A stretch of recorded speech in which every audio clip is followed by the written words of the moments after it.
higher, and Okay. then we'll move on to the second one. Are we good on the discussion on those three? Okay, all in favor?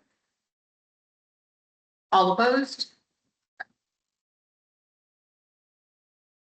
And then I would like to entertain a motion to approve the reallocation of funds within the fiscal year 26-27 operating budget hospitality fund in the amount of $4,300, moving funds from the account 41-805-5620 Community Development Projects and Partnerships to 41-805 5001 Salary and Administration for payroll purposes to fund the finance director position. So that's going to be that balance.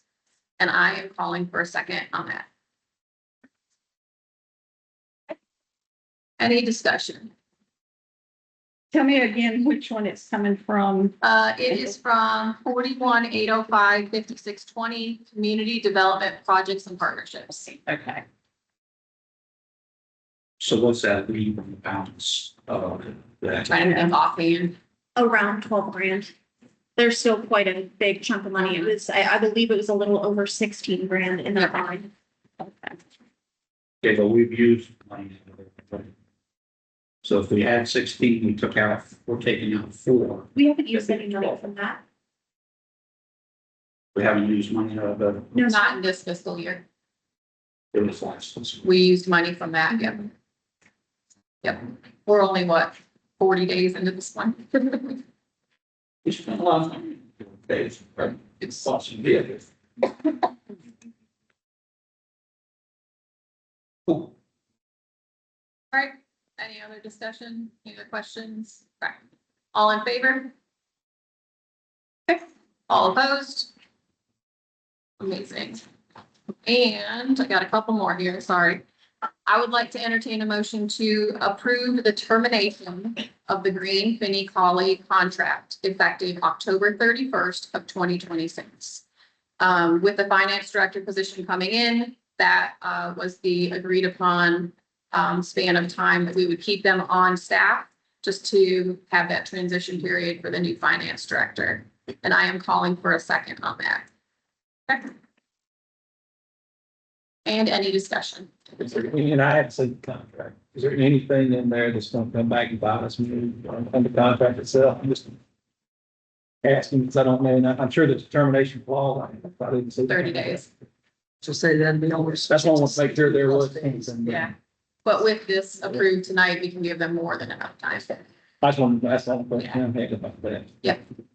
Do we have, We plan to have the finance director to go visit with them and actually sit and be able to absorb as much as possible before they're done. everything that they use? Software. Software wise, we are actually transitioning. Can you share more about that? I know you've been involved in that process. We are going full spectrum back to the Smart Fusion Harris software. We already have about half of what is needed for accounting. But September 1st, we're gonna go live with the HR, the payroll, the AP and AR with Harris.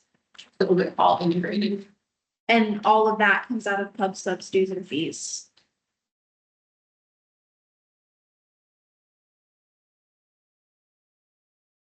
Right now, our accounting is kind of segmented in the way that they're doing it. This would all bring you into the same system. Oh, a new graphics card. We are hopeful for the 24th of this month. That'll give them quite a while with Green Penny before they're done. I'll be sending the official offer letter tomorrow since council approved those budgeted funds, and then I'll discuss with that individual a good start date. So technically, we approved budgeted funds for that position. All we did was approve the movement of money from one place to another. We never approved that position in the budget. What's There it is no finance director. It's an AP person we're gonna have. We're basically creating a new position. Yes. I agree. And funds are being Yes. moved to We create never- that position. You want to call it something different on the line? We're calling an AP person for $22,000. Well, I think Right. what he's saying is, that position. right, but what he's saying is we never actually made the actual, we talked about it, but I don't think we ever voted I to see. make that official. Don't you have Council period. But it's budgeted even if you don't have someone You don't have someone occupying that position. The Not finance AP director. person. Something to do is just make it part of the emotion or. But I mean, do we eliminate the AP position? Not yet, That was part of the discussion that we had in the executive session. correct? Yes, so we And gotta be this- careful about yeah. what we're discussing so that it's not, because this is a public meeting now. So, yeah, Yes. that's. Just thinking, we have a gap. We probably need to fill the gap, just so that it's. In between now and the 24th. So between. Oh, yeah, could you not do this? And I'm just asking the other questions. As part of your whole motion here, we're going to approve the movement of funds with the deletion of these AP specialists from the addition of the finance director position. That's fine. Do it all. I don't. We could, but technically, don't forget that those two positions are not approved by council. The funding is. But council allocates positions. For finance director, we've had one before. We just No, didn't I mean, fill it. it's part of the budget process, where the ordinance is set up, council has to allocate actual positions. You can't create positions, council has to allocate. But there was an existing position that just wasn't filled. No. I got it. This Well, when I started. Not this one. is Finance director. this is our admin position right here. Yeah, not necessarily. So we're updating the Yeah. AP to a new title, basically. And What I'm moving saying- funds to fund I think it. everybody's in agreement. Make his point clear, I guess. Yeah. Is there a way we can do it all at one time? It's just, I don't think that there's still loose ends. But we should clean up. Because there's a position that's still filled that's budgeted. You could sit there and say that it's budgeted. But we And discussed changing that position to something else. In that We executive just told session. you. Is there a way to do it all? We can discuss a lot of things, but if we didn't make a vote, we should have come out of there and made a vote. Because we talked about creating that position, Right. we never voted on actually making that position. I could be wrong, but I don't. So we put out a job posting for something that we're not interested in doing. No, I'm just saying, I don't think we ever actually created the position. We were all in agreement, we want the position. Yeah. What he's trying to say is that that position never, I don't think we Yeah. ever. I mean, clear up that and that in time. Do you want That to happens place to back. an amendment to her previous motion that would address that concern? I mean, I can make a motion to, Yeah. well, I mean, you already, you funded it. Yeah. I think everybody's agreeing. Yeah, I don't think it was that, it wasn't that, it was just, he's trying to say that we don't, I don't think what he's meaning is we never officially voted to create that position and eliminate the AP position. It's not that we're not in agreement on it, I think he's just saying that technically it's He not. wants to see that position going, this position. So it's right. We can, I mean, we can, yeah, I can entertain a motion to remove one. We could update the title. Honestly, that's what it's doing. Update the title in the second. So let's go ahead and approve the termination, and then I'll add that at the end before we adjourn the special call session. So all in favor of approving the termination of the Green Finney Colley contract effective October 31st? Okay. All opposed? Okay. So I would like to entertain a motion to adjust the AP position title to finance director. I think that's all that needs to be said. And I need to call for a second. Okay. Are you making notes on this? Just put it on. Start, I don't want to just change the name. I want to eliminate one and start one, because That would have to be two motions then, because you have to eliminate one and then start a new one. you Yeah, I'm pretty sure, correct, Mary? You would have to eliminate first and then create a new position. I mean, I really think we can just do a title change. Can we just word it, there's definitely one big motion that we want to eliminate the position, create that position.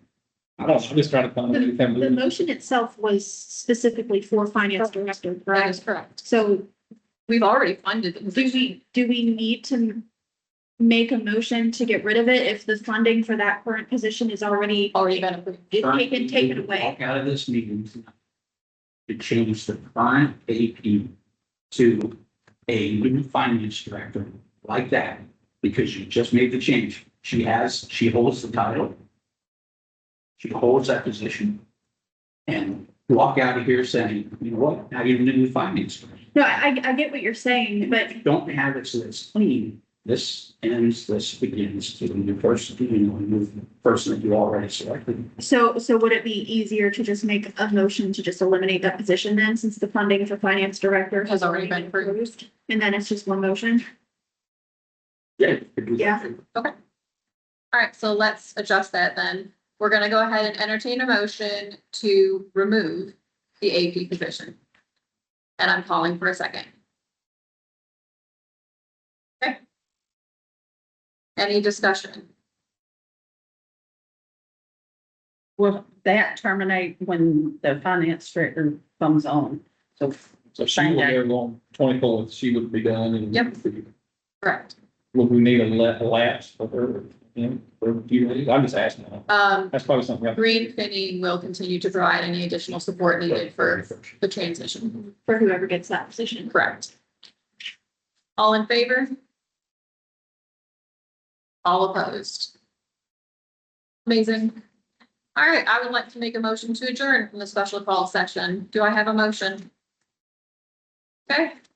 And any discussion? All in favor? All right. We are on a special session. We'll jump into work session. All right, Mary, you're up first. You've got the first item on the agenda, the update on the tree removal near Burn Street.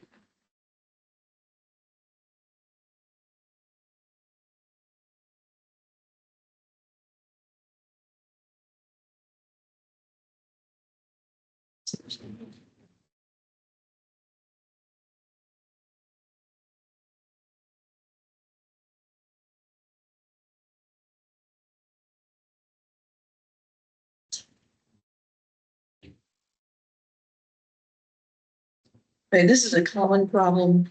It occurs in almost every city where subdivision maps out roads or streets that are then never built. Sometimes they're called paper roads, or they can also be called ghost roads. In the memo, I set out, first of all, what we know. Thanks to Gerald's work and my review of what I could read of the subdivision plat, they were prepared in 1951. The deeds on the plat, they do end at the edge of this road that kind of cuts through deeds that back and back to each other. The area is not listed on the state DOT website as being a state road. According to Gerald's research, the register does not have a record of an actual deed coming to the city. I understand that fire services may have used the area for fire access, but I cannot tell that it was ever paved or actually cut and registered in the system. In looking at Google Earth and Google Maps and the tax assessor's aerial shots, it looks like some of the residents have actually extended their lots right up to the edge of the road or almost onto the midline to use that property with their fences or grass growing for their yards. Things I don't know. Given the age of the plat, it's possible that the subdivision was reviewed by the county. And in previous subdivisions in and near Liberty, often the roads were dedicated to the county. So I don't know what the county's records away from the register may show. I don't know the physical state of the tree because I'm not an arborist, as I shared with y'all last time. And so I don't know for sure that the tree needs removal or whether it could be something else, maybe just trimming or something. I don't know. I also don't know, since I'm not a surveyor, I can't tell whether the tree is 100% located in the area that's marked on the plat as a road.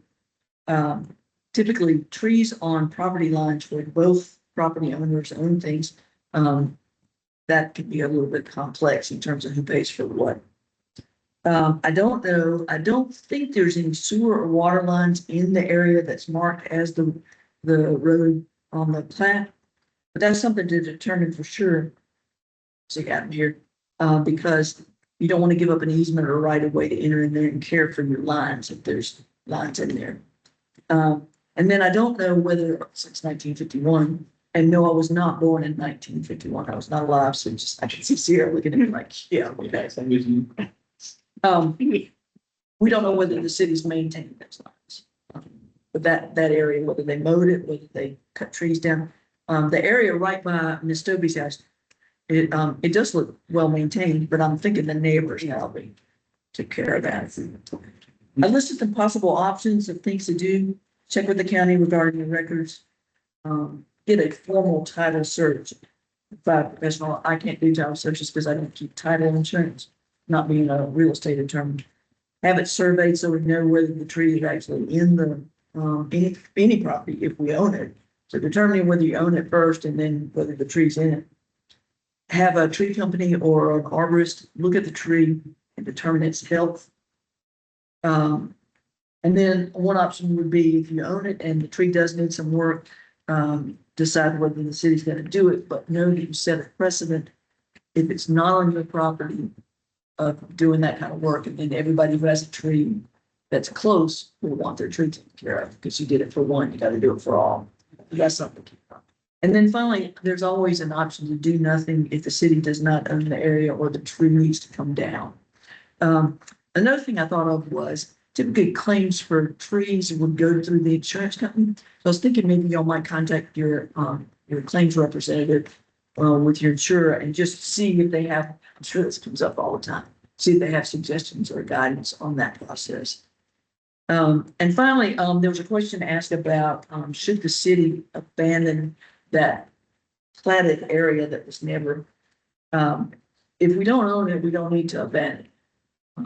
If it's never actually been a road, for anything but private access to those homes in that neighborhood, then I don't think you need to do it. But there's typically two ways to abandon property. Liberty does not have enough residents to use the ordinance. We'd have to go to a court, and there's some requirements about publishing in the newspaper, posting the property, certified letters to all people that abut the platted road. And then you have to go to the court for the judge to decide, one, can it be abandoned, and then what happens to the property once you abandon it. Typically, if there's no other claims on the property, it would be divided down the midline, and that property would go to those abutting properties. Don't get this right. So that's kind of what I see, and so any guidance from council would be good as y'all, if you review the memo, you look at it, and get your thoughts to me or to the mayor, or to Katie. Have we checked with any other municipalities, see if they have the same issue? I mean, does all mill villages, were they made that way? To have, that was cut from, I was not alive in 1951 either. And I know that that was, the purpose of that was for trash pickup here. And I just wonder about the other municipalities that have mill villages. This happens not just with mill villages, it happens in all developments. Okay, And I get all kinds of questions and arguments about it, like, who's responsible for drainage in that area? And, Clemson, I mean, Clemson's pretty big, and I can think of maybe 10 places off the top of my head that are exactly like this. Either where roads weren't connected, that they're supposed to connect, so you'd have a loop. And it just never got done. And the question is, who owns that property? Who's responsible for taking care of it? So that's really the question. And that's kind of the two. yeah, that's the question here. That's how do we figure out who owns it? And if we don't own it, are there any actions that you want to take? I mean, I hate to say, I can't tell whether the tree is solely in that. It is a big tree. But that's going to apply to all of them. I mean, Yeah. Yeah, that's all the streets and, Yeah, like you said, if we do this for one, exactly. who else do we have to do it for? I see we had a tree there some years back, according to what she told me. I don't know if that's right or wrong. I think I saw that she moved in 94, maybe. Yeah. I don't think I imagined that, but I might have imagined that. I Top did, search doesn't cost a whole lot of money, and that'd probably be the easiest route. we did actually have a lady from the Forestry Commission come in recently, and she said that she's been getting around to all the cities trying to provide arborist resources. So I might get in contact with her too. see if she'd like to help us out with this question. I think it's They good. actually just stopped in last week, dropped off a whole bunch of goodies. One of us three need to update this, that would be fiscally, if possible. I know you created the work order. Do you want to update it? I would probably have Katie do it, but I'll get with her to update. I want to make sure somebody does. Yeah. She is very Persistent. concerned. Yes, I know. We'll get get with her. got big trees in my yard too. Well, I was gonna say, you know, if it's not, the city doesn't know if that's really a private property ownership kind of thing. And it's not that I don't have empathy for it, because, you know, you talk to someone that has owned two houses and both of them had huge trees fall on them. So, I definitely know the worry. But I can't commit to the city to cleaning it up until we don't have things. Or, now if we had a right of way and the tree was over a sewer line or a water line, that might be different. Because you know, you don't want to have a water line break or something. You gotta Have maintain. we looked, do we have a map of sewer lines for those properties? Or I is looked that at- available? You can't see it on it looks like nobody close by did a property plat. Yeah. They just relied on the subdivision plats. Oh, that's like, when you looked it up, he looked back in 1951, which I don't know, something like that. It was actually originally deeded as a right of way, deeded in Bill's name. The only thing he found, he never found where they left the Mill's name. He found where it was dedicated as a public right of way, it was still in the Mill's name's ownership. See, I don't know, you know. And they don't exist anymore, yeah. That's one of those. So Woodside, I mean, I don't know at that time whether they were inside the city limits or not. Yeah, and where Paul went to that day with me is he said, you know, it's kind of like most of your roads, your city roads. City doesn't actually have deeds on their roads. I don't think that now, most of them are actually considered restricted right of ways, county, city and all, back in 94, 95, and they've been road definitions on anything state that have a deed for it to municipalities, counties.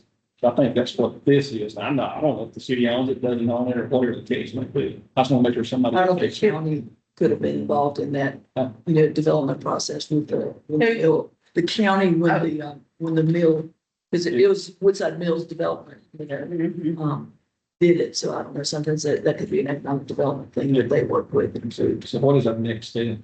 Is there a next step? I would say do a title search personally. And I'll get with the arborist and see what we can get out of those two things. You do a title search, it's a couple $100, and it finds out. And the GIS doesn't have a printout of, I think the arborist would do it for I see. free. She was just excited to get looking at trees in the city. is there a so- property paying close to that tree? I didn't see one on that look at it yet. I didn't see anything close. I It's all saw, grassed over, so you got there with what metal. If anybody's got a box finder or metal detector, could look and see if there's a property paying nearby. Probably, I bet Public Works does. yeah. Um, We'll see Okay, if we can and go out and do that. We could also do a locate for the length of it, so you know what's in, because I don't know what's in there. Honestly, Bo might be on something. If the title search is that cheap, it tells us yes or no, and says no, we out. So I think you just do the title search, find out if you own it, if we don't own it, then Even the arborist, we leave it alone. And then why, I'd hate to spend that much money on cutting a tree down, then everybody started beating the door down, want the trees cut down, and we end up finding out we don't even own it. If it's that cheap, It'll be several $100. I mean, yeah, it'd be a couple $100, But but. compared to $2,500 to $5,000 to take that tree down or more. What'd we get, when you pulled 3,300, that one, just take it down. Yeah, so. all right, so we can do a title search, if everybody's good with that. Yep. title search. We'll do those two things. Yep. Is that out? Can we get the property card of the owner that has the property? Kevin and Sophie. Can we get a card of the property? The one But it'll that's in tell you. front of it. Yeah, right here it is, you'll see it. Property card, they tell you where it is. It's, I mean, I done some measure, it's, that's the right of way she's talking about right there. That TV would be Like that. nice, yeah. Yeah, it's just that alley. And I understand where she's at, but She's at 103 Burns.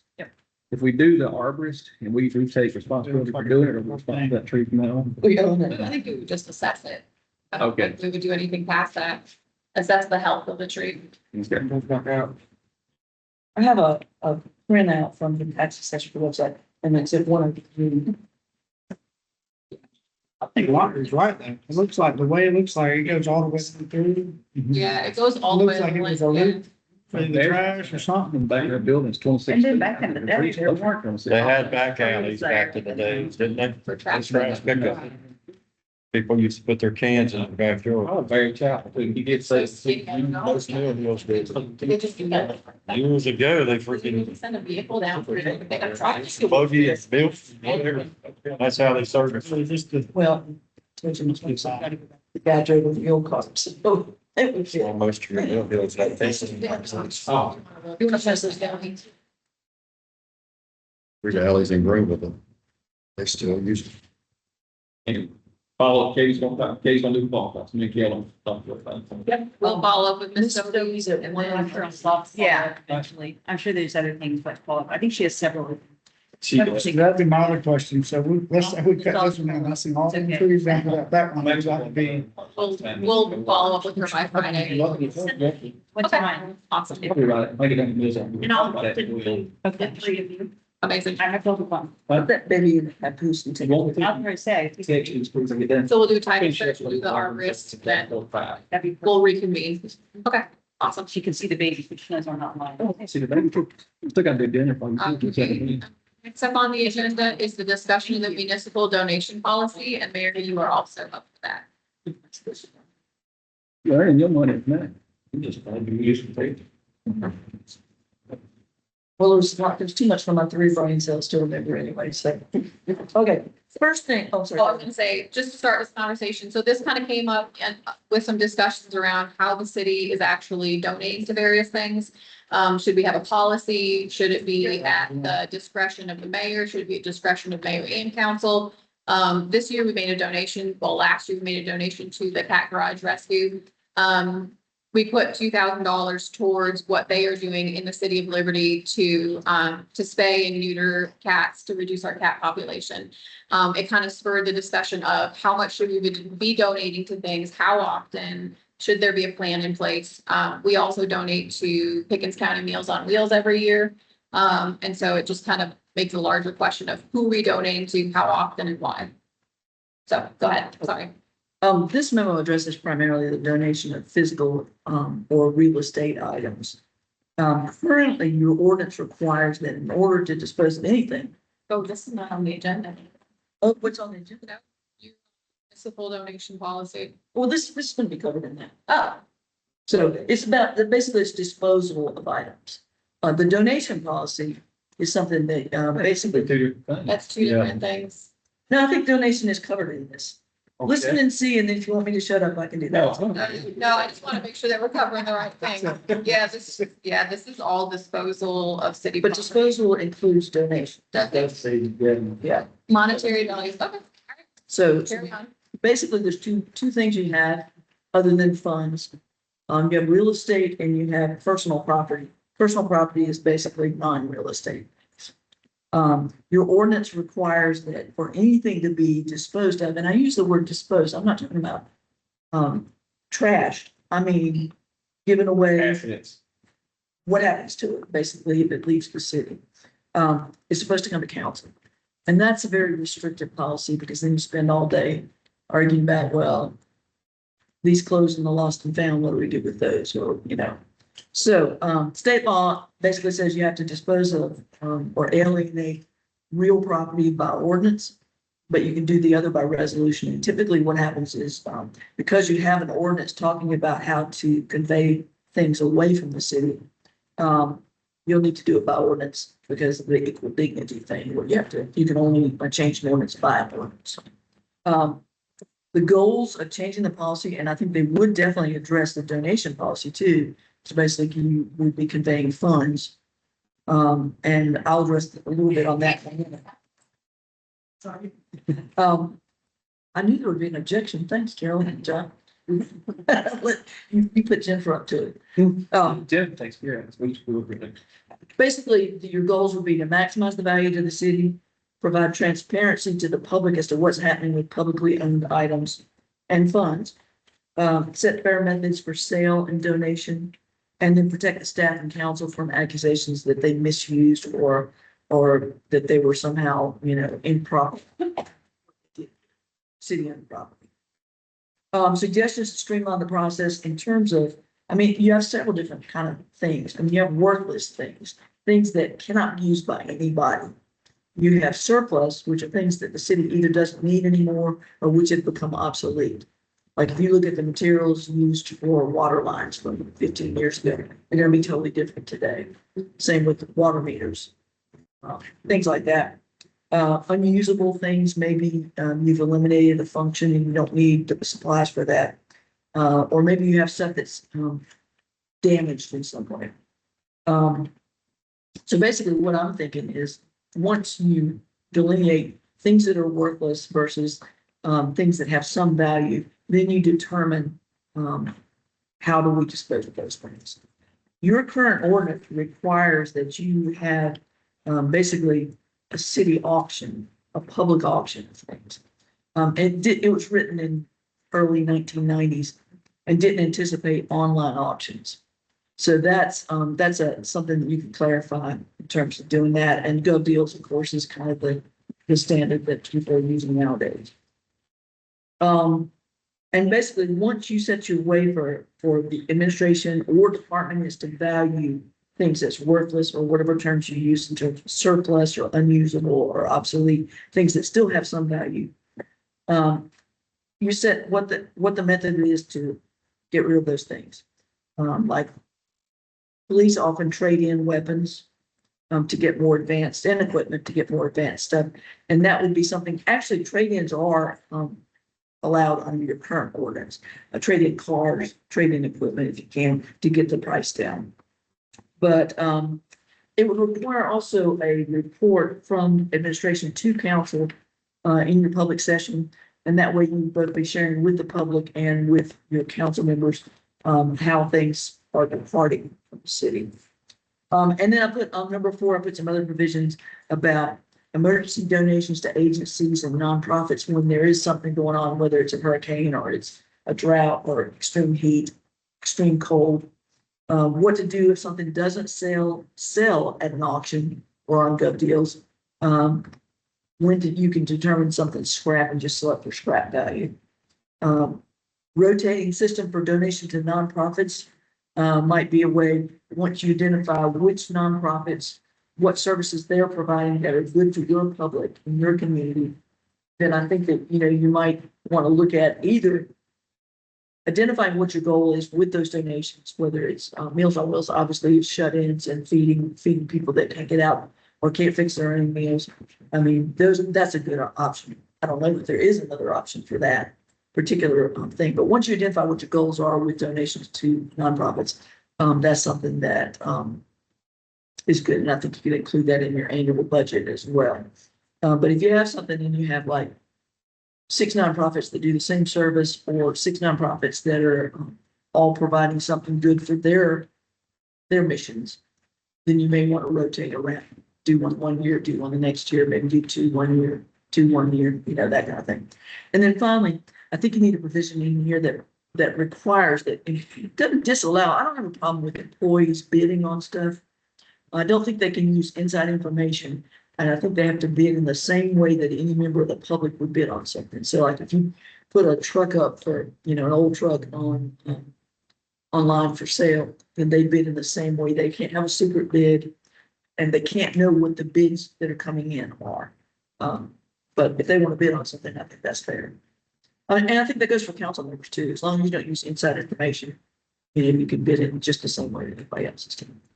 So that's kind of where I was thinking about it. And I guess I over incorporated your donations thing. There's 2 things. But I think it's really the same principle as you're taking either monies or things of value and then sending them out of the city.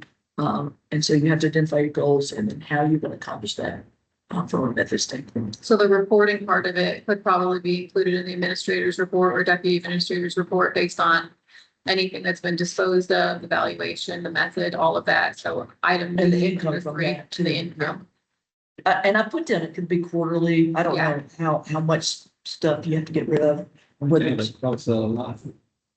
For me, this is just me talking, and I've got a lot to say a lot of times. Yeah, I do agree that some of this policy is a little restrictive. Now, do feel like if you get into capital assets, that's a little bit different. Yeah. And capital assets, something 500 or more traditionally in most government agencies. I think those items should come back to council. And the reason I say that, we got a guy over here that's an expert in the field of mechanics, machinery, vehicles and things like that. Before we dispose of those items, he may have some better ideas or uses. And when it comes to that, Jeff's into, water and sewer, so the capital water and sewer items, he may have ideas on. I think that's fair because I think that you define what happens Capital, based on how much. yeah, trigger point of capital, so I would personally, or now on donations, this is just me. I'm the risk of getting in trouble here. For me, when it comes to donating to nonprofits, things like that, I'm a huge supporter of Meals on Wheels. I made that known from day one. Supporter of Meals on Wheels. Now, I don't think it's the government's responsibility to prop up an agency. I think it's more of a individual's personal preference and choice. For me, personally, I donate time, talent, effort, and financially to nonprofits. But I don't know if the government should be in the business of picking winners and losers. We gave Meals on Wheels $500, but we gave $3,000 to school. And I'm just throwing, or 25, whatever it is. But I'm just throwing out as an example. For me, I think government, our core function is not nonprofits. For me, government's core functions is to operate as efficiently and provide the best service to our residents. Now, as a council member, my job to nonprofits is to support them financially, physically, and mentally, any way that I can personally, but not through the government. That's just my personal opinion. And I think that's a fair thing for y'all to discuss. A fair question is, what are your core government functions in terms of what you want to do? I can see both ways. I do see both. I think a lot of it can also go into our strategic plan, looking at what we're gonna put for our strategic plan and then matching that to any donations that we make. Because there's just things as a city we can't do, like the cat garage rescue. There's no way I'm gonna go out there and neuter a cat. I'm not. I don't have the time in my day. So if we can partner with groups that are doing it well and doing it consistently and they're helping an issue in our city, I think we should support them in a small way if we can. Obviously, we're not going to put the city out by doing it. And it's something that we can't put together a cat garage rescue. And I agree with that, but how do we determine limits? I don't use Meals on Wheels. Right. This is our senior adults that we're feeding. We give them $500, We do. but we go here and give $2,500 to this. How do we distinguish Used to be which is some most kind of- important? Right, that's why we're talking about it. Is there a limit that we should go to? Should we? I don't think we Do should maybe- show partiality. I think setting a limit or setting an amount for each entity. I would say like, let's put like a budget. Let's put like a $5,000 donation a year.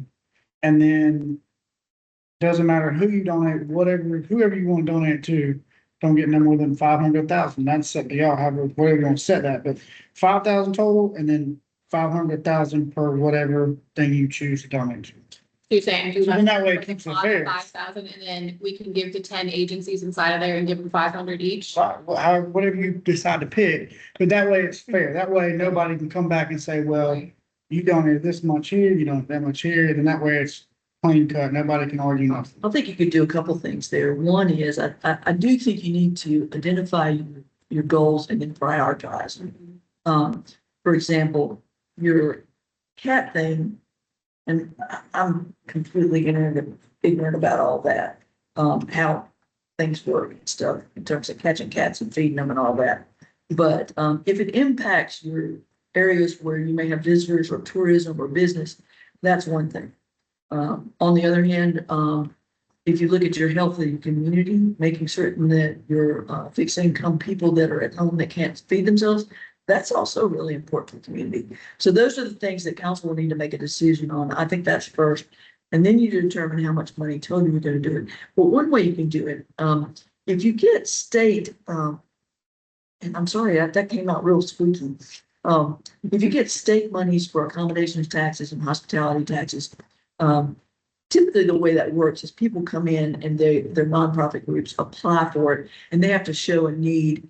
And that they're in that situation, they're required to show that they have so many people that they bring into the city for tourism and events and that kind of thing. So I think you could set some parameters if you wanted nonprofits to, at least apply. I mean, some things are obvious. Meals on Wheels is kind of an obvious. I love them.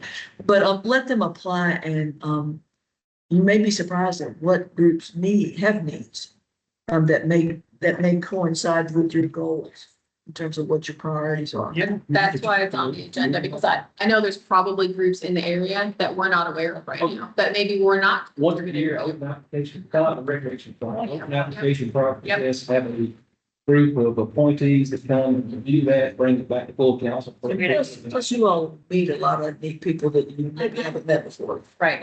Maybe not the people that are more politically motivated, but are more service motivated. If I can make a suggestion, what if we labeled it as a grant instead of a donation, kind of like the facade grant where they apply for it, like Mary was saying?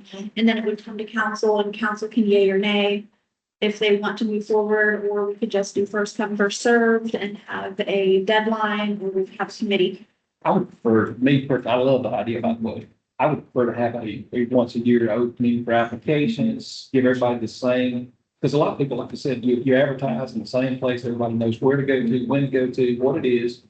That's group of whoever the committee or whatever it is, tell them really, which is not me, makes that decision, brings it to council and council can go from it there. So. Would you So prefer? if you're gonna budget, like she's doing the cat rescue, is there any way we could budget it for people to catch feral cats? Because feral cats are running all over the city and people are Do raising you cats. all have a contract with animal control? Animal control's not gonna get them. And They tell you to trap them, but then once you trap them, they don't take them. Well, just forget. So who do we need to bring in to actually capture? Cat Rogers, she's about to do a Liberty. Because that fixes them having babies, but the feral cats. How do we eliminate this? Because it's, Some counties you can contract, like in Oconee County, you can contract with the county to handle all animal control stuff. But I don't think they'll do catch and release. I think they do catch and hold. Now, the county externally is the prison department. They pick them up, Gary, and takes them out there and just turns them loose. see, I was told you had to buy your own cage and you had to catch them yourself and then they would come Yeah, get when them. I get some mouse in my house, that's what I do. People I don't like, I let them out at their house. And you got feral cats. I'm not gonna say they're gonna get all the cats, but they are doing a Liberty project, and she said it'd be. Because I can go buy an address right now and there's 1,500 kittens laying in a driveway and there's 12 cats running. There's a cat problem on Burn Street. We were talking about the tree problem. A person has come to me about that. So I mean, my thing is, we do the right thing by spaying and neutering Yes. to keep them from reproducing, Yep. but we gotta do something about the feral cats that are killing people's squirrels and birds. People, I get complaints all the time. People, "Well, I'm a bird watcher and these cats are coming along, but they're not even my cats." Read that they kill like billions of songbirds every year, across the country. Not And then you get people saying they want to shoot them and then they're not supposed to do that. So, you know, So what are we getting with that policy? Well, I think you've described two different things and I guess one, at our next monthly meeting, with the administration, we sit down and I'll come up with some stuff. so you're talking 6,000. Let's do that prior to the strategic plan too. If you put it in different categories. Okay. And then everybody, we can match our plans with what we come up for this. Okay. Yeah, But if you all have ideas about missions or goals that you're really interested in, I do like the sort of the grant model, because I do want people that have needs to come to council and we then. don't even know. Yeah. I'd love to open it up at one time, everybody put in. yeah, I think that's great. Yeah, till we kind of slow the money down until we figure out where we're going. And then I think you still put that, whatever you determine you want to budget for. Is there something we could put on the city page to where they could fill out a form Yeah. stating what they're doing? Just to see if they're even eligible. The amount of people that didn't even know we have a facade grant was crazy. Typically facade grants they kind of a burst in the beginning and then people stop using them because they don't want, when they realize they have to put in some work and some money, they don't like it as much. So I'm really glad that y'all got a couple of applications. So Yeah. that's kind of exciting. Got two parts. So we're gonna freeze that money until we figure out what we do with. The fund, oh, the donation Donation. fund, yeah, it'll We'll just leave say it. that. We haven't done anything from it this year, but it was from last year. We did the cat garage rescue. That was from last fiscal year. I love it, I'll be there. Next up on the agenda is a discussion of potential revisions to the purchasing policy for quote requirements on purchases under 2,500, and I have two department heads here. They're gonna go ahead and lead this discussion, Vic Tedder and Josh Black.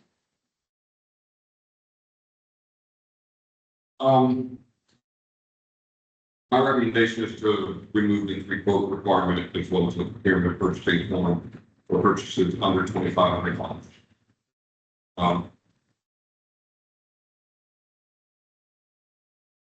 Right now, it says that we're required to obtain 3 documented quotes from almost every budgeted purchase under $2,500. I understand that the intent is to ensure the responsibility of spending. However, it creates large burdens and takes valuable time away from our daily responsibilities. Department heads are responsible for overseeing operations, managing our employees, and providing services to the citizens while managing our budgets.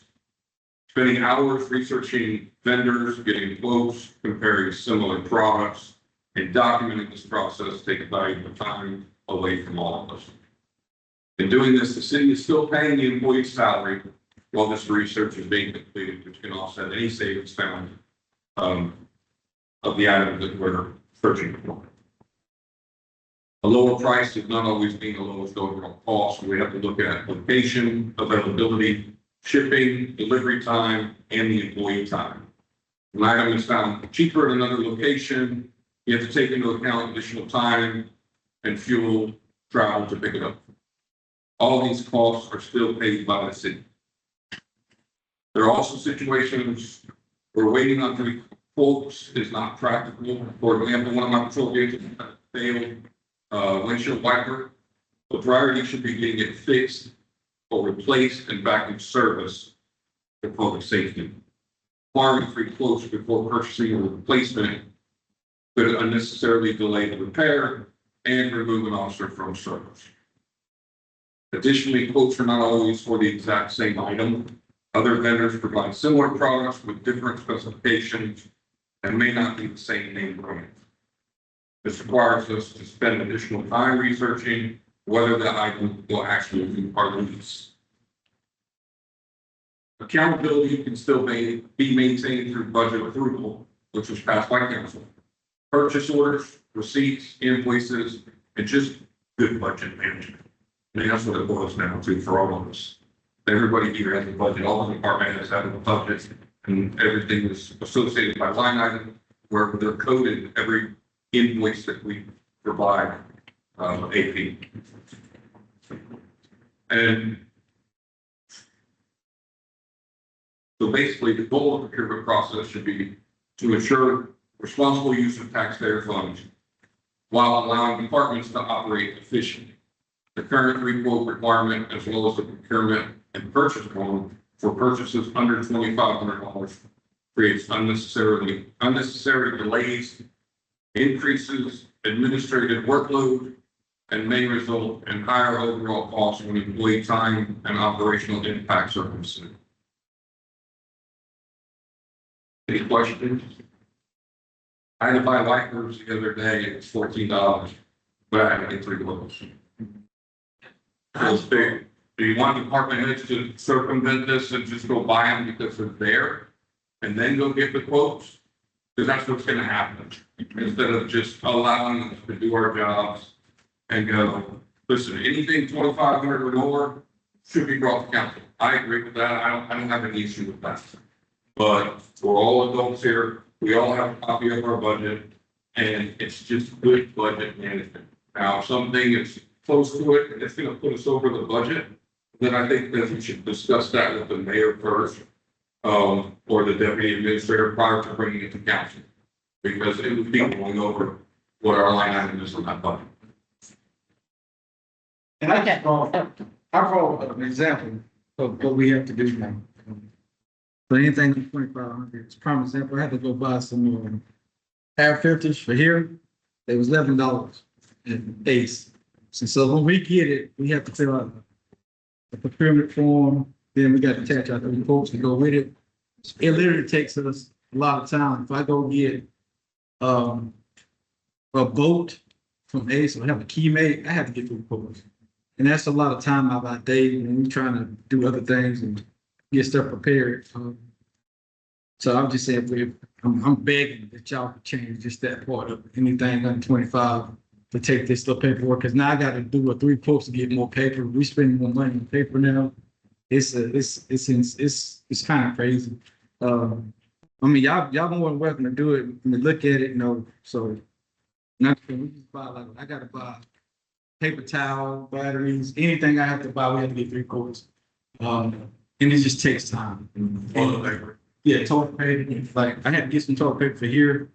And so I had to go online and try to find different places and see what you want. Section 3 and fix that part.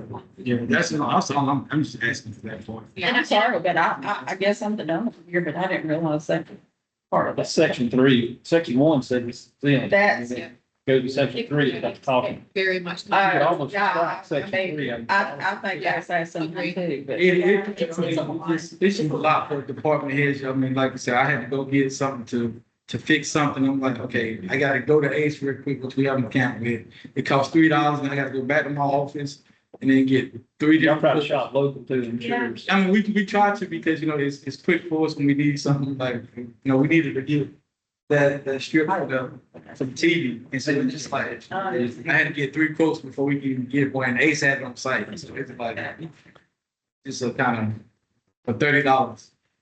And I will say that top form that they're talking about, that was an internal process that was created to kind of help them stay on track with it, because the ordinance was new to all of us, like I've, talked to you, it wasn't enforced before. Yeah. I'd like to make a motion too that we abolish this procurement policy program. For one, it's not law. 2, it's not a state or it's not a city ordinance. It's just simply a resolution that has no teeth in it. We actually gotta have something about law. Here's the thing, the state statute says municipalities have to have either an ordinance or practice. So they are so. But it's simply a guideline though. You No, don't it's not a have, guideline. you don't have. You have made it, your council made it a policy, and policies have to be followed. The reason for that was so that it could be tweaked to address things like chief as they applied it, because before then, I couldn't find that y'all ever had any procurement policy other than your budget, your budgeting each year. But yes, it is enforceable. It is something that employees and staff and department heads, everybody has to follow. Because the state statute says ordinance or practices, and practices are even weaker than policy. So if it's a policy and it's enforceable, what's the ramification? That would be a penalty. Or the supervisor, let's say yes, Because or your boss, we'll talk about last year. We have somebody that split a bill specifically to get around this policy, and it says no splitting of bills. We don't have a ramification. Like you said, it has no teeth.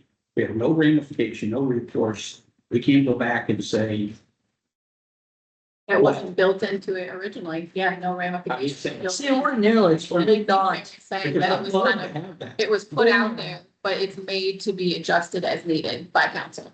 So I think that's what she's saying. That's true. Maybe there's Because some adjustment. it was- there wasn't anything before that Right. did it. Now, in terms of enforcement, a department head can counsel an employee for violating a policy.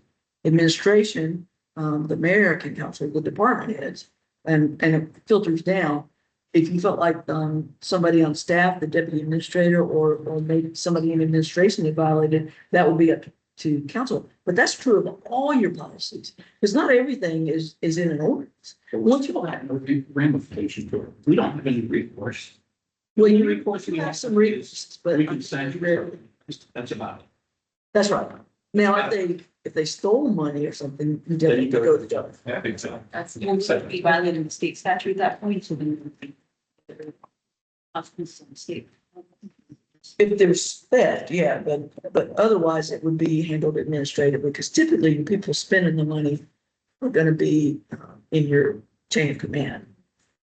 Your administrator is gonna come each month and report to you on finances, and so hopefully that's, always a truthful thing, depending on who your deputy administrator or administrator is. But, yes, the teeth are the normal teeth you have when you enforce policies. Chief has general orders.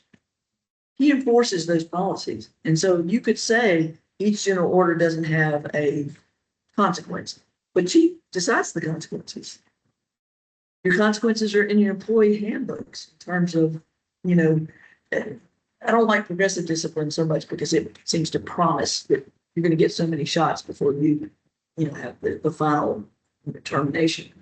But typically your rules on attendance, I mean, that is a policy typically within your employee handbook. So yes, I mean, that's true for all organizations, not just municipalities. So we've been under this policy for about a year and a half. I think it was put in place in January of 25. That sounds about right. It sounds like we're ready to start making some revisions. I think that we've all lived under this. Well, I have lived under it for 9 months. Most of us have. Some of us were under it longer based on when we came on to council. And I think we've all been under it for a period of time where we've kind of found what does work and what doesn't work. And I think one of those things is the quote requirements, which is what department heads are discussing. It's Everything it's else a work huge- decent with it? Huh? Does everything else work pretty decent with it?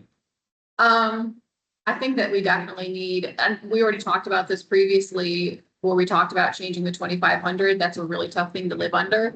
But I think the immediate issue is the department heads spending so much time with the quote system. I think that's the immediate. If we remove section 3, Mhm. because technically, if I'm reading about, section 1 says that Yeah, just, 25 is. yeah, it if goes you have around on 20 itself. quotes. And the bolt issue, the coach you mentioned just now. Honestly, he's right across the resume, hardware, Yeah. and $2,500 in today's world is not a lot of money. I hate to say that. I wish it was, but it's not. I would recommend it, hey, let's eat the elephant one bite at a time. Let's take section 3 out. Let's fix their immediate issue. Kind of get them going down the road to save them time, effort. We can remove section 3 completely, operate under section 1, take that little verbiage out of section 1, so where it says refer to section 3, if that makes sense. What would make it more adaptable for your everyday daily business at town hall? Any need for 3 quotes under 2,500. What about, I'm talking about like 2,500, what would you say it would have to go to in order to be? 5,000 for deputy administrator, and then 15,000 for administrator. I'm trying to remember the range. Truth, The immediate issue is the quotes there. and I know we're, getting to the point where eventually that might happen, but I know I've talked with the guys before and, even just a little bit of, even if we had a tier, so if we say anything under 2,500, we don't need 3 quotes, but maybe if we did 2,500 to 4,000, 3,000, even 3,000, I think that would make their lives a lot easier. While we're, figuring out and adopting internally this policy, even just a $500 bump, I think would help both of them. I think that there's a couple of things that you can do to control if you want to substitute something in for your quotes, because if you don't have a policy, there are employees, and I'm not saying our employees, but there are employees out in the world that would take advantage of it and go to their brother who supplies bulbs or whatever. So I think you can have approved suppliers. You can have local preference. That was something we had talked about, but they did not adopt. The council did not adopt in that government contract. If the state has approved a vendor as a government contract, they've already gone through the quote process and figured it out. For example, I don't know if most law enforcement agencies, but really a lot of them go to Craig's in Columbia for firearms. And sometimes ammunition too. Depends on the cost of ammunition. You can also have sole source. Let's say, for example, you're gonna have, I don't know how many hardware stores you have, but you're gonna have at least 2. So that's something that maybe you want to look at, but you may want to say, okay, over time, we've identified this one place is generally having lower prices. Like uniforms. Yeah. Yeah. Uniforms. Would it make it easier if you opened up a purchasing order account with these different agencies and put a certain amount of money in there? Once they get over that money, they can't do anything without having to go back through council? Why not? Well, let me tell you one abuse that can happen with that system. Overusing Um, right off the bat. using it for personal. One, they would have to have they would have, Yeah. yeah, they would have to have a receipt to turn that in, but you could put an amount of money into, you say O'Reilly's or Ace or whatever. Put that a lot of money, Yeah, we budget it every year, put that money in there. When they need something, they go get it. But they have to show proof of where they purchased it, what it was for. And then it would be, the O'Reilly's or Ace would send a bill right. or a document every month and show you what you've. They should send it in. They do that already. Yeah. We do that. Yeah. You know, But in the short y'all, instead of having to ask, that money would already be in. Can you feedback that? I think the only thing that's really changed is that they've just been being forced to do 3 quotes and all the extra paperwork. They're doing everything that just saying, they've already been doing that. Now they're having to do 3 quotes. They're having to do all this extra It's too paperwork much. and it's taking their time away from doing their daily job. It took. So that just needs to be removed out I of say the remove that out of section. and make it 2,500 or less. They're already gonna turn in a receipt. They already have certain accounts that are gonna bill you. They're already gonna show you it's already billed. So like I have an O'Reilly's account. If I go in there, I don't do anything. I tell them, hey, I'm buying this. They bill it to me at the end of the month. So does I have an employee that goes in the same way. So does Well, council, employees do the same thing. It's the same thing. I know It's the same. and that's why I'm sure Jeff does the same thing. There's certain places you go to, you get signed for. Today, we need to get this part fixed, but long term, we need to look at everything. Agreed. What a lot of places do Doesn't is they just throw this out there, and Mary probably knows about this. A lot of places on an annual basis, they do their budget, part of their budget process is reviewing their current policies. And maybe, right now, fix the easy stuff. 3 quotes is easy to fix. Maybe remove that section, give you guys the flexibility to move forward. Between now and the budget process, Mary will do some reviews and bring some things back and look at those numbers, and we see how things are moving, and then we adjust those numbers based on how things go with next, see if they come. so how would council feel if we was to bump section 3 and then add $1,500 to the 2,500? Right now, I think for me, I think let's move to what we have just because of some of the things we've seen. Just because they're so tight on certain things, the 2,500 is. Look at increasing.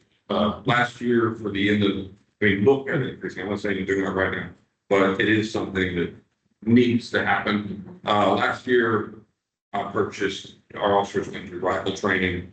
I had to purchase rifle ammunition, duty ammunition, pistol ammunition, and it was more than $3,000. So I had to cut it back to 2,400 change and lower that. That's exactly what we don't want. Because You just did exactly why we have this policy. Why didn't you just have a PO and then it would have been. I put it in a state contract, and I did that because I needed ammunition for these officers. I needed duty ammunition for these officers. And in order to do that, and for it to be on last budget year, I have to do that, or else I would have spent over $3,000 already July 1st. It would have had to been brought to council because it was over $2,500 for one purchase. Now I can get duty ammunition down the road. I didn't split anything. I just didn't get what I want. It's the same thing. If I go and buy 2 ballistic vests at one time on one invoice, it's gonna be probably over $2,500. So am I gonna have to bring that to council because I hired 2 officers and I needed 2 ballistic vests? But you plan ahead of time for that. What's that? I mean, there's plan ahead of time. It's no more than 30 days in that period of time. I just hired an officer, I hired an officer on the 30th, got him fitted for a vest on the 31st. That's not enough time to come to council and go, Okay. I'm getting ready to hire another one. And we wouldn't want to do a special session just to approve Right. that. Just, That's what I'm saying. We just, Here's my question, okay? So, we could put something in there for uniforms, because I know me and Coach have talked about that. Sometimes you don't know how many kids you're gonna get for, like, let's say fall sports. Let's say you get so many, you're only used to getting like, having to spend $2,000 for uniforms. Now you got a bunch of extra kids for some reason, now you're over that. And you gotta get 3 quotes and all that, so. Maybe there is something where we put in there, if there's a new hire or there's, uniforms or whatever, there's a $5,000 limit. You're saying increase the exemptions list? Yeah, like just make an exemption for like uniforms, or if there's a new hire or something like that, they need uniforms, or if he needs ammunition, you can name the different things. And then bump it Part up. of that's planning. The fall sports, you can get a rough estimate. You know how much it's gonna cost per, you can get the 3 quotes and you can say, okay, I'm gonna buy X number, take X number of them. What's my quote? You got the You don't quote know what's per gonna happen day to uniform. day.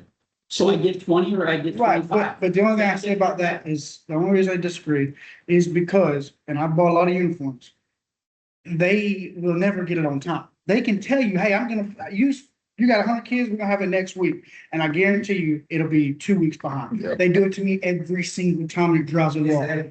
So it's just like transport, okay? When I buy a truck, Explain it. That's all you do. I right, think it gives you the option to explain that. but what I'm saying though is you don't, you're relying on somebody else to meet your standards. So if he goes out here and he already knows, I'm assuming I'm gonna have 100 kids.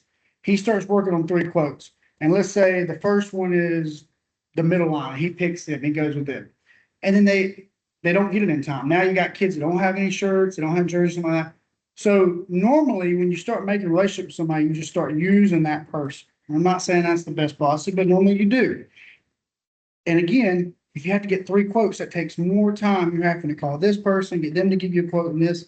When it's simple, you start building a relationship. Like if I have a relationship with a transporter, get a car to me, I know that they have done it time after time. They've been right on or close to time. They might be a day or two late. I might go over here and get a little bit cheaper with this guy, but 9 times out of 10, they screw me over and it's 2 or 3 days late. So all I'm saying is they've got some relationships built with some of these people. And basically what they're saying is give a little leeway with them because they had these relationships. They start having to go get 3 quotes. That's just taking in their time. And then they're going to be worried about not getting what they need in time. It's what happens when it's in government. Let me go up 2 other things. One is, and this won't work for specialized things that your departments need, like every department's not gonna need ammunition. But you're gonna have a lot of products that every department buys. And one problem if you have decentralized purchasing for common products is Gerald's department may pay 25 cents per toilet paper roll. Coach may pay 30 cents. Chief may pay 45 cents. So if you have centralized purchasing of the common items that you know you're gonna need, paper towels, cleaning supplies, paper, toner, I mean, those kinds of things, you can control the price of that and you can get the quotes, you know, and it may take a year for you all to track that, to know what you're gonna need, that every department needs. Now, the specialized things, the more detailed the department heads can make their budgets, will help you, because if you approve an item, say, for example, coach says, we're gonna need, you know, new basketballs next year. And he puts that line item in the budget and it's approved for a particular price, and he knows what his range is that he can spend for that. And that's another way of not having to do, you know, specific quotes for items. If it's in a specific line item in your budget, then council has approved it. And then it's just up to the department has to do a good job in terms of maximizing their use of those line items. All we had to do was general purchasing in the budget process. We actually had it in the administration budget. And then we split it back out and we put it in all the departments. So we took that idea that you just had. I think it's better centralized, because you have a better grip of what's going on in terms of prices. And that avoids that problem of having to go out and get quotes every time. Because if you've already identified who your low vendor is, then let's say chief comes in and says, I don't know, our bathrooms need more toilet paper. Then the administrator or deputy administrator knows where to go and get that, and you've already worked out. Or you've already got, like you said, you already got the quotes for that product. What do you need, Coach? I'm just curious. So the biggest issue that I think, I get what you're saying, I understand that's what you're saying. I try to guesstimate what's on the paper. When you deal with people and numbers, it's a whole different ballgame. And y'all, like, so when we got children that, like last year we had 100 and some kids play. This year I got 300 kids play. I cannot estimate the growth is dramatic. So we base everything off of the numbers and for the uniforms that we're getting kids in. And so typically our turnaround is 4 weeks for uniforms. But nowadays, everybody gets custom made. They're not like it was in the old days when you put get a t-shirt and press the snaps on morning. So everything's custom made. It's coming from China. Everything that we do. One thing that I learned that we can do is do an agreement for particular vendors that has a set rate.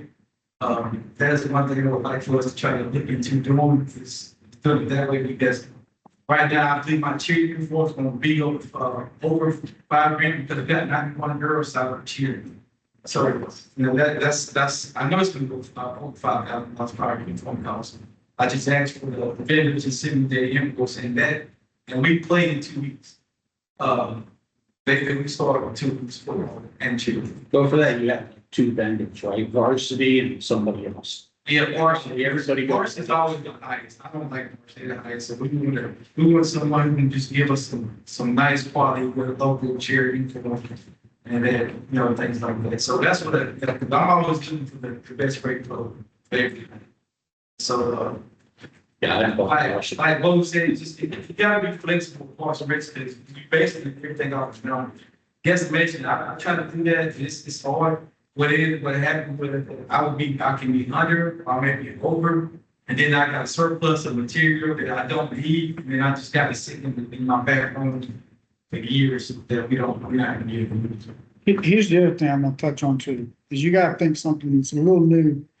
Cause I don't think that Chief or Josh or anybody else was really in the budget process ever before up until this time. So they're really just now starting to really work on what they're gonna need for next year and kind of learning that process. So I gotta give them a little room to understand what they're gonna be doing. And once we give them a year, or 2 years on their belt, we won't have this issue because they're already gonna know, hey, I already know exactly I'm gonna go for this or whatever, and they'll have a better realm of things of what they're doing. But right now, it's all fairly new to what they're trying to do, and they're trying to figure out because Sierra and Katie, they already have experience with who they're using, who we're gonna rent a tent from and stuff, because they've been doing it. These guys haven't been doing it. So yeah, they've been working with companies, but it hadn't been the same as they're having to budget and so forth. So that's the only thing, like, we gotta give them a little bit of leeway there on that side.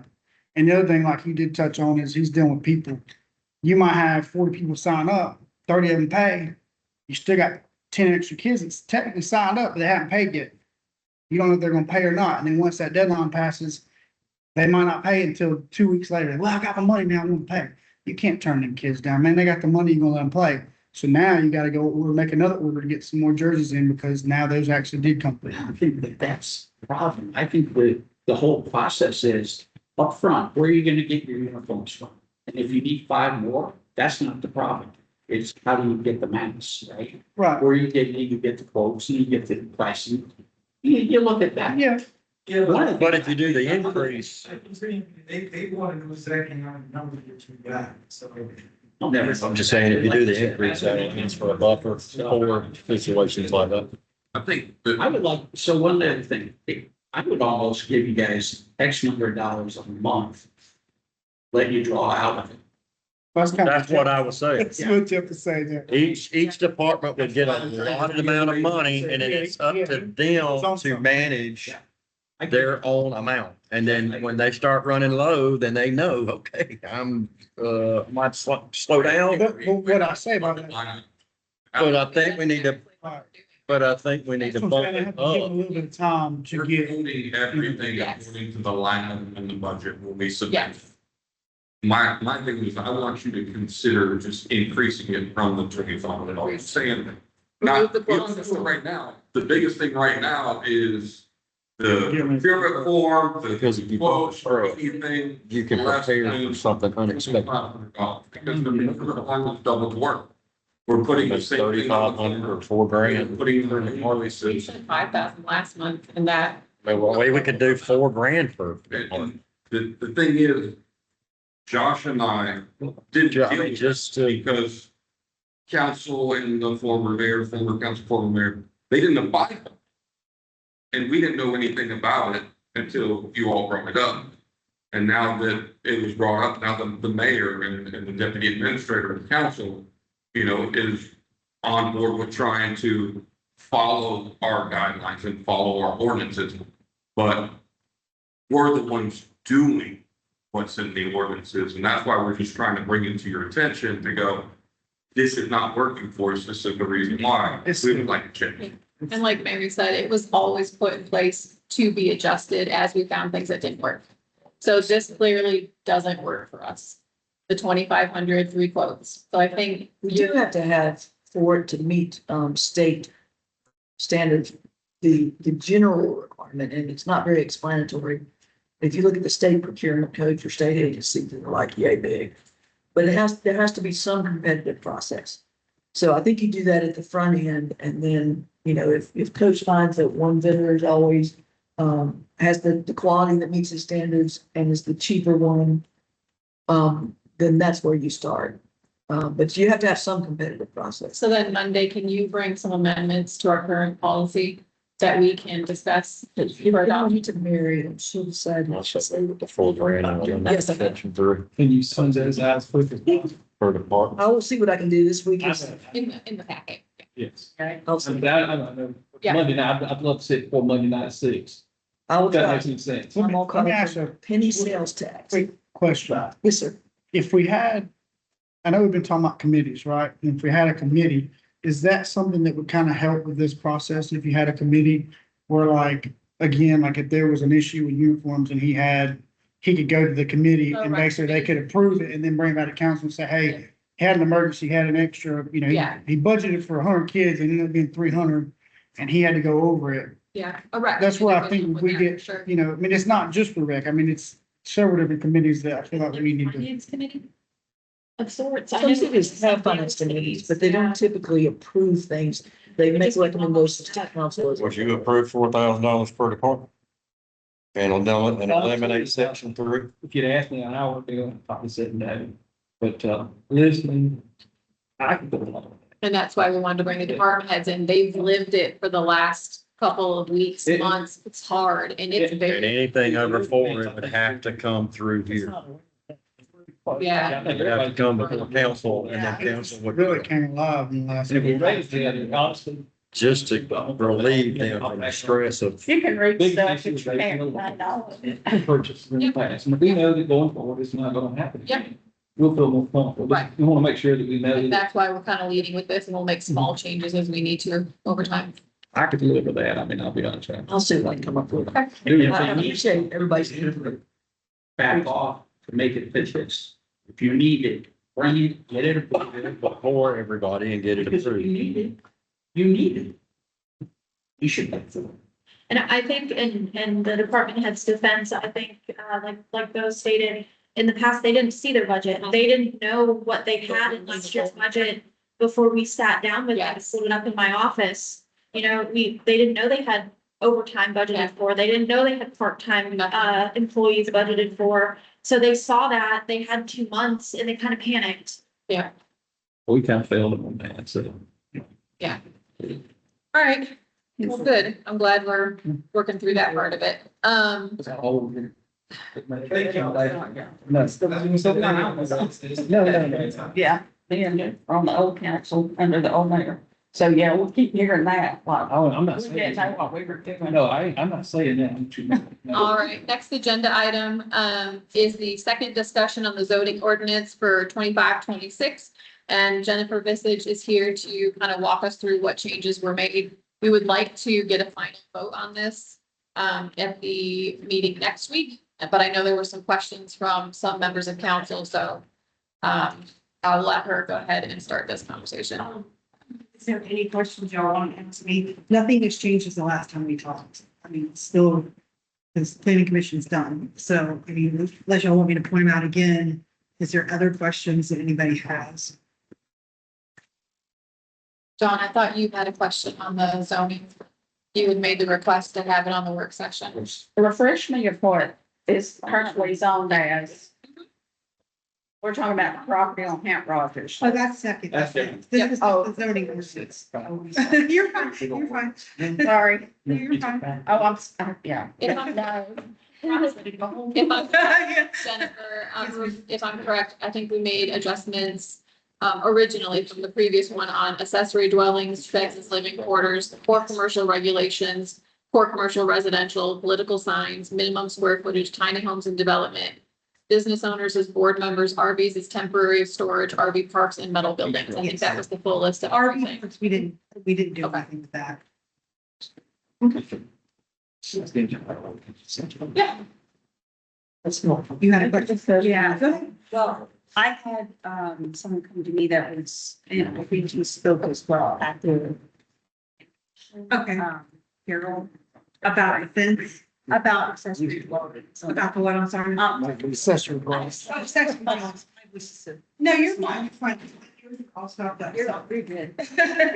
You okay, you said, Yeah, I'm sorry. no, you're fine. Go ahead. Well, anyways, his concerns were the limitations that, because I think that entire section was at. Yes. It wasn't existing.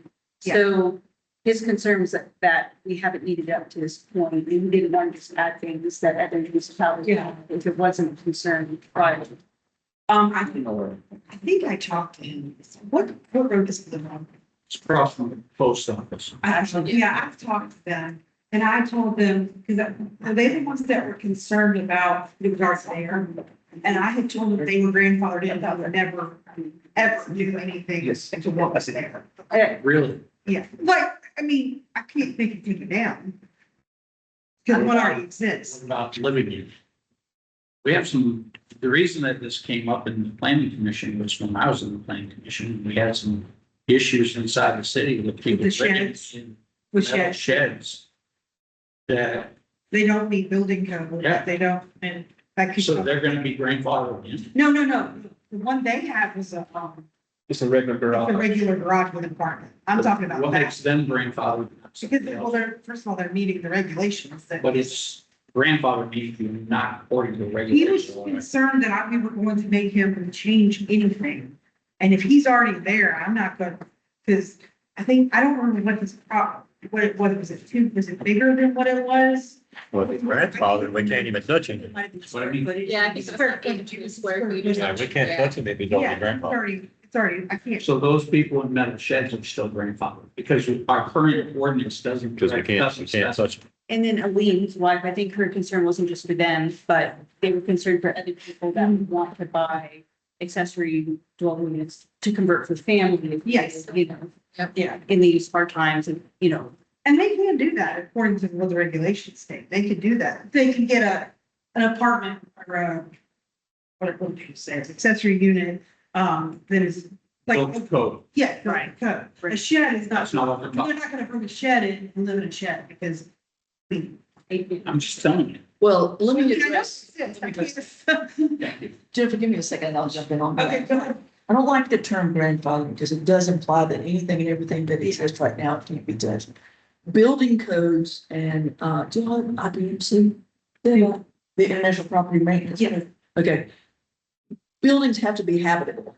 Yes. If they don't have electricity, they don't have water, Well, they don't have sewer, they don't have some sanitation, that not Then you necessarily, can't. then you can't live in it. So you can enforce things that are not habitable. And I define shed. so the question is, do we need to add this section if there's already? No, let's go back to this. Your ADU, basically things that exist now that are habitable and meet building codes in terms of life safety things. They're non-conforming. Your goal of zoning, and this is required by state law, is to, when you have a zone and it has standards, is to bring the non-conforming things in eventually into your conforming. So that your zone is more compatible, because you don't want like a pig farm next door to, I don't know if you have a fancy neighborhood or not, it's have fancy houses. But if you stop pig farming, and I don't know if y'all addressed this in there, typically you're non-conforming if it exists for a certain period of time, you Yeah. can't go back and put in a new pig farm at that same location, even though that place was existing new for your zoning ordinance. Same with houses or people living in sheds. If they're habitable now and they don't meet the square footage or they don't meet the location or buffer or whatever you have that apply to ADUs, accessory dwelling units, they're non-conforming now. But if somebody moves out and they don't use it for that use, because basically you're looking at use zoning, then they lose that non-conforming status, and for anybody to move in, it has to be brought up to your conforming status. If you have a fire or you tear down the shed or whatever they're living in, again, that you lose that use.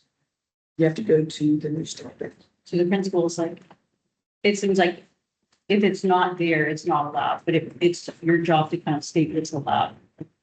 Right, and that's what Jennifer's done with the ordinance, is set forth, basically, zoning doesn't necessarily tell you you can't do things. It teaches you how to do things legally in your zone.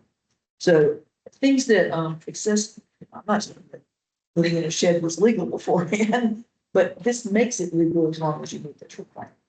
And it's the same thing with, people's short-term rental ordinances.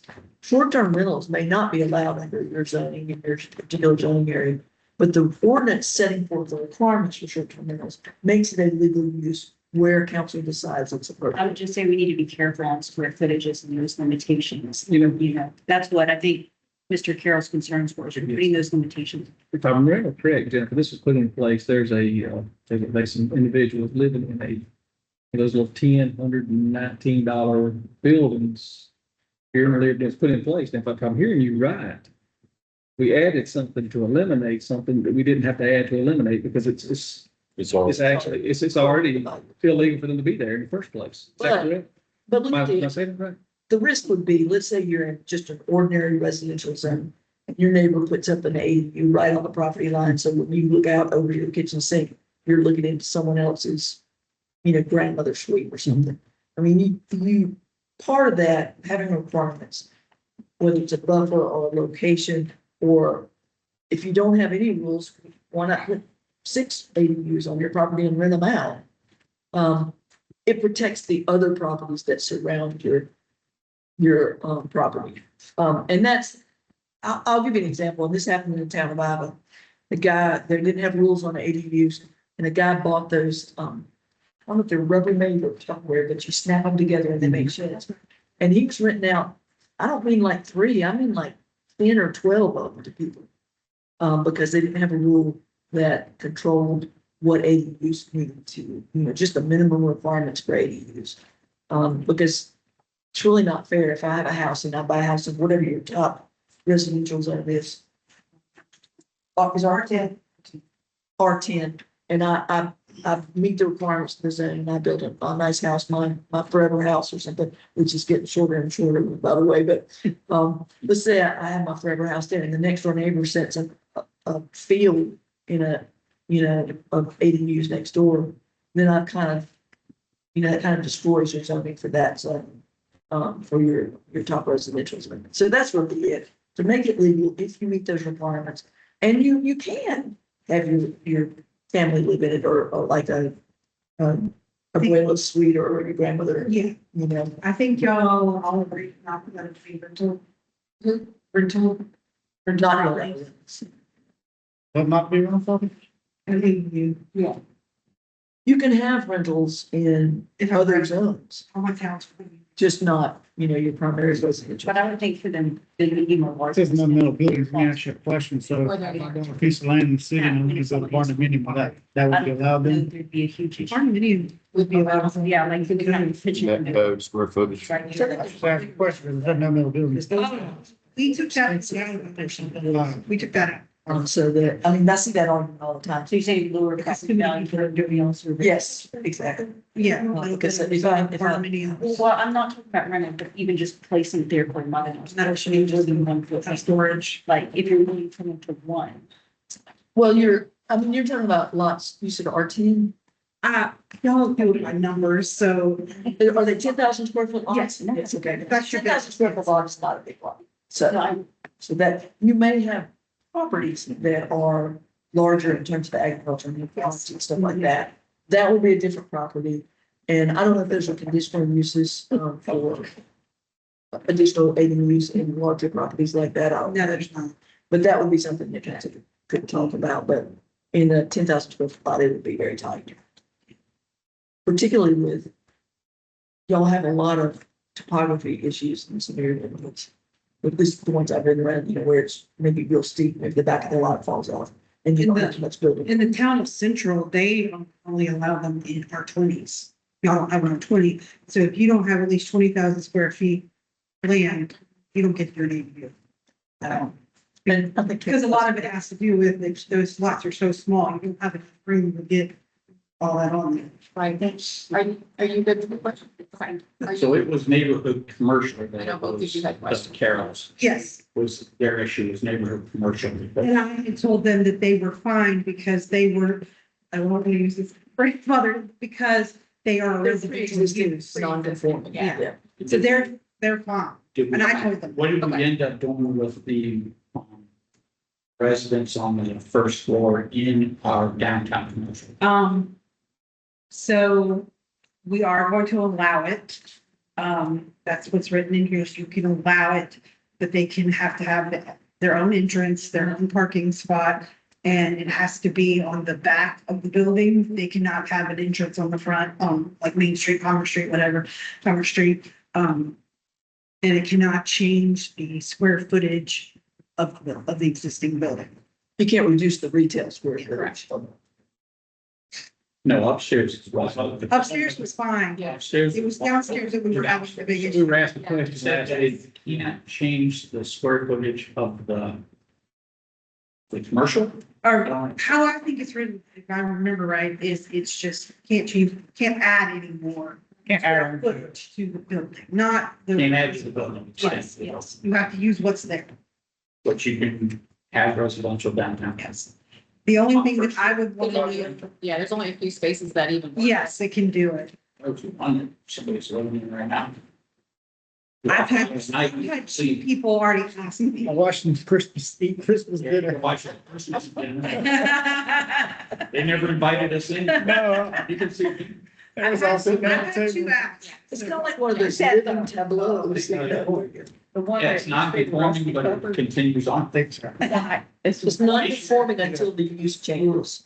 So Nathan's allowed it. Then they lose that one. People, think so. It looks like they're sitting out having a meal. Are y'all Basically, basically, rental for that. if we add this to the agenda for next Monday, are we good to, we're all good? Okay. Rental for that second or first floor. That nothing changed. It's still, it's two. still the same thing. They're gonna have their own Well, I'm entrance, thinking even though there's a second floor, But our parking space. But They can come sign up for public they were. comment. Once the agenda, yes, you can share that agenda. Once Sarah puts it out. Share Even though there were some down there that. The draft, I think, is on the Rental down. website, right? First floor, then the deal. The zoning. Facebook. You can share the link. Yeah, and it'll be in the packet. Yep. Thank you.